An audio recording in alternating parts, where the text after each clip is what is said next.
આજે માંડવી પ્રાંત કચેરી ખાતે આવેદનપત્ર ખાસ કરીને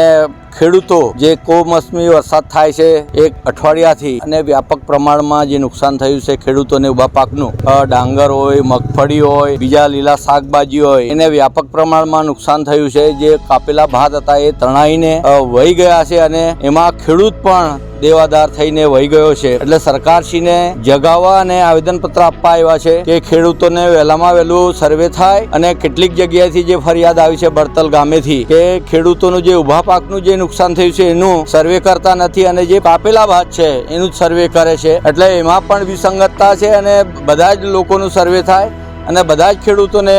વળતર મળે એ માટે માંગણી કરવા માટે આવ્યા છે। અને જ્યાં સુધી ખેડૂતોનો પ્રશ્ન છે ત્યાં સુધી આ જે ચોમાસું ભાત હતું, મગફળીના જે પાકો હતા એ વ્યાપક વરસાદને કારણે નુકસાન થયું છે અને વધારામાં 90 દિવસમાં નહેર બંધ કરવાનું એલાન કર્યું છે સરકારે। તો જે રવિ પાકો જે હતા એમાં પણ નિષ્ફળતા લોકોને મળશે તો ખેડૂત કેવી રીતે ઊભો થશે અને દેવું કરીને કેટલાક ખેડૂતો દેવું કરીને પાક લેશે તો